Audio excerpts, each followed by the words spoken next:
The cashier didn't even bother to hide her sigh when the girl at the front of the line pulled out a Ziploc bag of crumpled dollar bills and loose coins. "Ma'am, you can't pay like this," she said, voice clipped, already turning to the next customer. The girl, late 20s, plain jeans, hoodie, 2 sizes too big, didn't flinch. She started counting quietly, laying each coin down like a prayer. Her hands shook, not from shame but from exhaustion. 1 quarter slipped through her fingers and rolled across the floor, stopping at a pair of glossy heels. Laugh, sharp and deliberate, cut through the checkout lane. "Oh my God, are you serious right now?"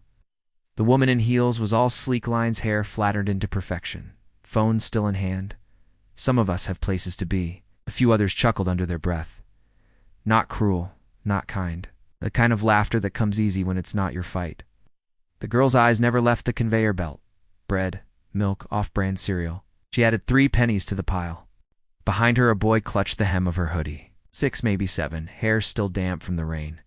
He looked up at her, not understanding what dignity costs when you're trying to keep someone else's world whole. The cashier didn't say anything more, just watched with that hollow look retail workers get after too many shifts and not enough sleep.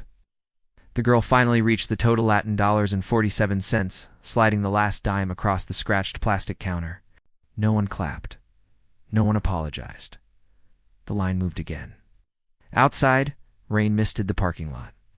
The girl didn't have an umbrella, but she pulled the hoodie tighter around her son and pushed the cart with one hand, shielding the groceries with her body. Her car wasn't a car. It was a van, or it used to be.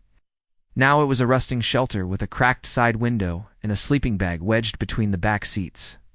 A pair of small shoes sat near the front, soaked.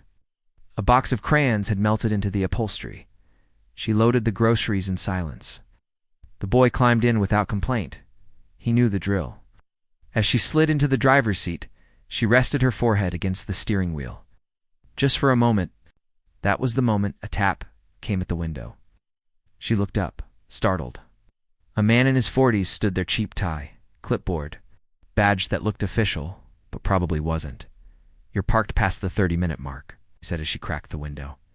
"I'm going to have to issue a notice." She nodded, didn't argue.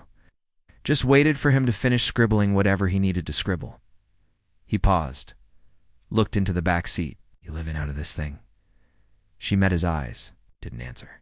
He tore the paper off the pad, didn't hand it to her. "Don't make this permanent," he said.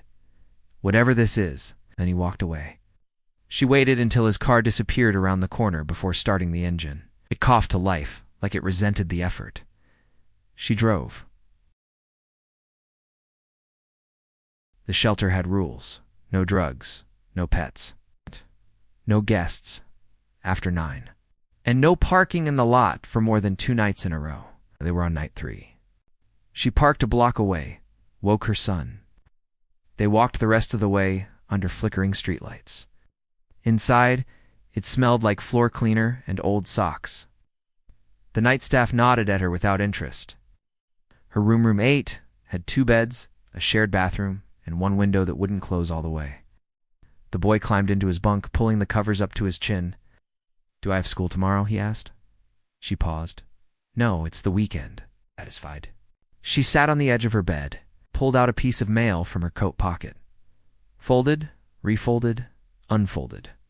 It was a job application rejection, not even a real one, just a form letter. Her name printed wrong at the top. She stared at it until the words blurred. Then she took out her phone. Act. It was old, cracked, low on battery, but it worked. She scrolled past unread messages, her landlord's threats, her sister's silence, and opened the voicemail she'd saved a dozen times. A woman's voice, professional but not cold. "Hi, this is Amanda from Wilbridge County Services. We reviewed your submission, and while the position has been filled, I'd like to keep your name on file. You have a unique background, and I'd like to discuss some alternative opportunities when you're available. Please call me back." That had been 2 weeks ago. She hadn't called. Didn't know why. Maybe fear of hearing another no. Maybe fear of hearing yes. She hit play again. Let the voice fill the room. When it ended, she closed her eyes. Silence. The next morning, someone knocked on her door. She blinked awake, checked the clock. 7:03. Another knock. Louder, she opened it to find Trina. The shelter coordinator holding a clipboard and wearing a look that was half concern, half apology. Hey, sorry. I know it's early. One of the community centers downtown had a childcare cancellation. We're asking if we can send someone to help out today. Just a couple hours. Nothing fancy. The girl hesitated. You'll get the usual voucher, Trina added, and they'll feed you lunch. She looked at her son, still asleep. You'd leave him with the day group? He'll be okay, Trina said softly. No fanfare, no pressure, and just the quiet understanding of two women who've seen too much.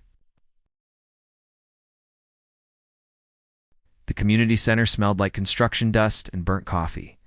It was in a converted church, paint peeling, a stack of broken chairs near the entrance. The woman at the front desk barely looked up. You the one from Willbridge, she nodded. Down the hall, second room on the right, kids are already there. One of the aides called in sick, just to help keep them from killing each other. She entered the room. 15 kids. Noise like a minor riot. A young man in a staff shirt stood in the corner, scrolling his phone. Thank God, he muttered. They've been at it since 8. She didn't say anything, just scanned the room, markers on the floor. Construction paper taped to the walls, one girl crying in the corner, 2 boys throwing foam blocks. She dropped her coat, rolled up her sleeves, and walked into the chaos. She didn't speak much, just moved with purpose. Gentle hands, steady presence.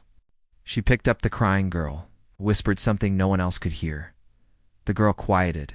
She redirected the boys, gave them a challenge. Build the tallest tower. They took it seriously. By noon, the room had settled into a rhythm, not quiet, but manageable. The young man from earlier sat up straighter, glancing at her now and then. At one point, she knelt beside a boy with a severe stutter, helping him form the word tiger, without rushing him. He looked at her like she'd performed magic. At 12:30, lunch was served.